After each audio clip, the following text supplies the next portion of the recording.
Programımız kaldığımız yerden devam ediyor. Şu anki konumuz genel cerrahi uzmanı doçent doktor Murat Baki Yıldırım. Murat hocam hoş geldiniz. Merhaba, hoş bulduk. Nasılsınız? İyiyim, sağ olun. Siz nasılsınız? Çok teşekkür ederiz. Sağ olun. Ankara'dan geldiniz sabah sabah.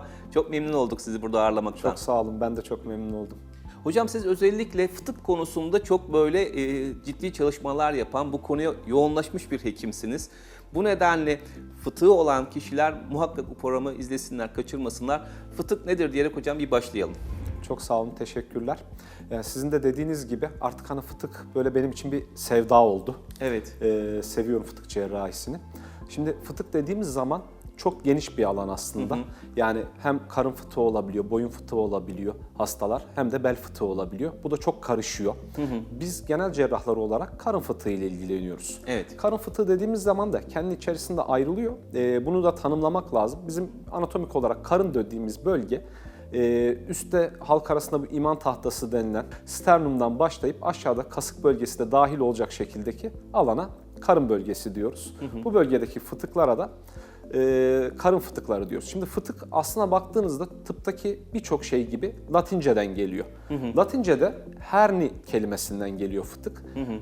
Herni kelime anlamına baktığınızda tomurcuklanma demek. Yani aslında göbeğimizden, kasığımızdan, karnımızdan tomurcuk çıkıyor. Evet. Peki hocam fıtığın çeşitleri nedir? Yani karın fıtığından bahsediyoruz. Karın fıtığının çeşitleri nelerdir? Biraz bahseder misiniz? Tabii ki. Karın fıtığına baktığımızda yukarıdan başlarsak bu sternumun altında göbeğin üst kısmında epigastrik fıtık dediğimiz fıtıklar var. Bunun hemen altında tam göbekten gelişen göbek fıtıkları var ve kasık bölgemizde gelişen fıtıklar mevcut. Halk arasında en sık görüleni bunların kasık fıtığı. Bir de bunlar bizim kendi geliştirdiğimiz fıtıklar, yapımızdan dolayı olan fıtıklar. Bir de girişimler sonrası, geçirilmiş ameliyatlar sonrası oluşan fıtıklar var. Bunlara da kesi fıtıkları, tıbbi olarak insüzyonel herniler diyoruz. Peki hocam fıtık olduğumuzu nasıl anlarız? Yani bu tomurcuk dışında nasıl anlayabiliriz? Şöyle, hastalar genelde fıtık olduklarını kendileri anlıyorlar aslında. Hocam geldikleri zaman şöyle diyorlar. Hocam benim göbeğimde daha önce olmayan bir şişlik olmaya başladı ve bu şişlik ağrı veriyor. Veyahut da benim kasık bölgemde yumurta gibi bir şey var. Bu bana ağrı veriyor. Bazen ağrısız da olabiliyor. Hocam bir şişlik oldu burada. Ağrı yok ama benim buramda bir şişlik var diye geliyor hastalar. Bunun özelliği kendi fark ettiklerinde fıtığı şöyle tarif ediyorlar. Hocam yattığım zaman geçiyor. Ayağa kalkınca geri başlıyor bu şişlik. Öksürdüğüm zaman daha belirginleşiyor diye bize şikayette bulunuyorlar. Bazen de hani çoğunlukla kendileri fark ediyorlar dedik ama bazen de biz fark ediyoruz fıtığı. Hasta hiçbir şikayeti yokken başka bir şey için geliyor. Mesela safra kesesinde taşı olup olmadığını kontrol ettirmek için hastaneye geliyor. Karın ağrısıyla hastaneye geliyor. Yapılan tetkiklerde hastanın farkında olmadığı bir fıtığı saptıyoruz biz. Biz bunlara da asemptomatik fıtık diyoruz. Peki fıtık tanısını nasıl koyuyorsunuz? Fıtık tanısını genelde klasik olarak fizik muayene ile koyuyoruz. Hep bizim tıp kitapları şöyle söyler. Fıtığın tanısı fizik muayene ile konur. Yani hekimin yapacağı muayene sonucunda fıtık tanısı alınır. Yalnız bazen bu durumu zorlaştıran durumlar var. Özellikle hasta çok kiloluysa, fıtık çok küçükse muayene ile anlayamayabiliyoruz. Bir de bazen derinde fıtıklar olabiliyor. Obtüratör herni dediğimiz herniler olabiliyor, fıtıklar olabiliyor. Bunlarda bize yardımcı bazı tetkikler var. Bunlardan en başta geleni ultrasonografi. Ultrasonografi bize çoğu zaman fıtık tanısını koymamızda yardımcı oluyor. Emin olamadığımız zaman da tomografi gerekirse MR çektirilebiliyor bu hastalara. Peki fıtık tanısını koydunuz, yani hasta şikayetlerini söyledi, tanıyı koydunuz. Tedavide neler yapıyorsunuz? Fıtığın tedavisine baktığımızda çok eskilere dayanmakta. Ta Galen fıtığı tarifli 300'lü yıllarda. Daha sonra uzun yıllar hiçbir şey yapılamıyor. Tabii modern tıp geliştikçe 1890'larda fıtığın tedavisi başlıyor. İlk Bassini kendi yöntemini tarif ediyor. Fıtığın kapatarak dikiyor. Sonrasında bakıyorlar ki zaman içerisinde bu sadece dikilen fıtıklar çok büyük oranda tekrarlıyor. Biz buna nüks diyoruz. Daha sonra 1870'lerde, 1970'lerde, 1980'lerde yamalı onarımlar başlıyor açık cerrahi olarak. Yani fıtığın onarımı, buraya bir sentetik materyal konulması. Bununla yapılan ameliyatlar, bu teknikle yapılan ameliyatların çok daha az tekrar ettiği görülüyor. Uzun yıllar biz de bu teknikleri uyguladık cerrahlar olarak. Yalnız teknolojinin de her alanda gelişmesiyle genel cerrahide de gelişti. Kapalı ameliyatlar ön plana çıkmaya başladı. Kapalı ameliyatların farkı ne? Açık cerrahide daha büyük bir kesi yaparak fıtık yerine ulaşırken kapalı cerrahide yaptığımız küçük 2-3 kesiden fıtık alanına ulaşıp bu bölgedeki fıtığı onardıktan sonra bu bölgeye bir yama koymak. Peki laparoskopik cerrahiden bahsediniz. Laparoskopik cerrahi yani kameralar vasıtasıyla ekran üzerinde yaptığınız ameliyatlarda da buraya yama koyabiliyor musunuz? Tabii ki. Hangi bölgede olursa olsun, ister kasık bölgesi olsun, ister göbek bölgesi olsun veyahut da göbeğin üst bölgesi olsun, yaptığımız o küçük 2-3 delikle karın içerisine girip buradaki özel geliştirilmiş aletlerle fıtığı kapatıp dikip daha sonra bu bölgeye özel yapılmış yamalarla bu bölgenin onarımı sağlanılmakta. Hatta kasık fıtığında bazı durumlarda karın içerisine bile girmemize gerek kalmıyor.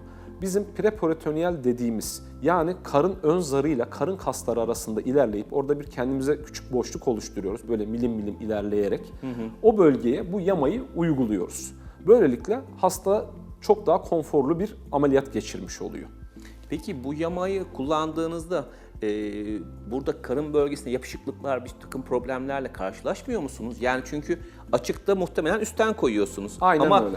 Laparoskopikte alttan koyacaksınız. Aynen öyle. Biraz teknik detay soruyorum ama siz konuya Yok. çok hakim olduğunuz için kusura Çok bakmayın. sağ olun. Estağfurullah. Çok iyi bir noktaya değindiniz. Biraz önce de bahsettim. Bazı durumlarda biz dedim karının içerisine girmiyoruz. Periton dediğimiz karın zarının dışından çalışıyoruz. İşte aslında burada çalışma temennimiz bundan dolayı. Karın içi yapışıklık olmasın diye. Mümkün olduğu kadar bu arada planda ilerlemeye çalışıyoruz. Ama özellikle daha önce ameliyat geçirmiş, yapışıklığı olan kişilerde bu alanda çalışmak o kadar da kolay olmuyor. Alan dediğiniz gibi yapışmış oluyor. Bura içerisinde özel geliştirilmiş yamalar var bu teknik içerisinde. Bir tarafı karın zarına gelecek kısmı yapışmayı sağlarken iç organlara gelecek kısmı yapışmayı önleyici bir membranla, zarla kaplanmış yamalar var. Bunları kullanıyoruz. Tabii ki riski %100 azaltmıyor. Yine yapışıklıklar olabilir ama çok büyük oranda düşürüyor bu özel tekniklerin ve özel yamanın kullanılması. Peki başarı açısından siz sonuçta bununla yıllardır uğraşıyorsunuz, literatürü de takip ediyorsunuz. Dışarıdan yapılan yani açık cerrahi ile laparoskopik cerrahi açısından başarı oranı açısından bir fark var mı? Tabii ki. Şöyle, şimdi laparoskopik cerrahinin en büyük avantajı, hani bu sadece fıtık cerrahisi açısından değil, tüm karın içi cerrahiler, genel cerrahi açısından konuşuyorum ben. Daha az ağrı, hastanın daha erken işe dönmesi ve daha az analjezik yani ağrı kesici kullanımına sebep olmakta. Ayrıca yapışıklıklara daha az sebep olmakta. Bu nedenle laparoskopiyi biz birçok vakada, sadece fıtıkta değil, diğer vakalarda da kullanıyoruz. Şimdi bunu kullandığımız zaman hastada daha sonra tabii ki daha erken işine dönebiliyor, yapabiliyor. Şimdi ilk yapılan çalışmalarda şöyle bir sonuç ortaya çıkmış. Bu ilk yapılan çalışmalar dediğim işte ilk laparoskopik fıtığın yapılması 1990'lar, 1994 gibi denk geliyor. İlk yapılan çalışmalarda kapalı yapılan ameliyatlarda tekrarlama oranının daha yüksek olduğu saptanmış. O da şundan dolayı her cerrahi metodun bir öğrenme eğrisi var. Biz de maalesef ki bir şeyleri hani yapa yapa öğreniyoruz. İlk cerrahlar bunu hani genel olarak öğrenme eğilimindeydi. Şu an artık daha oturmuş bir şey olduğu için, yöntem olduğu için ikisi arasında açık cerrahi ile kapalı cerrahi arasında tekrar etmede bir fark yok. Yani ikisi aynı. Ama kapalı cerrahinin bize sağladığı avantaj hasta çok rahat ameliyatın ertesi günü günlük hayatına dönebilmekte. Hatta eğer çok ağır bir iş yapmıyorsa 3. 4. gün iş hayatına dönebilmekte hasta. Hatta birçok sporcu dahi bu ameliyatı tercih etmekte. Çünkü sporcular işleri gereği ağır fiziksel antrenmanlar yapması gerekiyor. Ve böyle sahadan 3 ay, 5 ay, 6 ay uzak kalabilecek yapıda insanlar değil, profesyonel insanlar. Bunlara kapalı ameliyatlar yapıyoruz. Neden?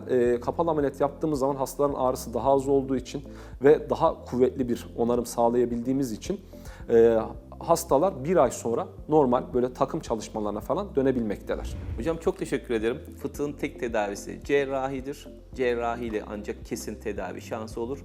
Diğer yöntemlerin hiçbirisinden kesin olarak bir sonuç alamazsınız diyerek programımızı burada bitiriyoruz.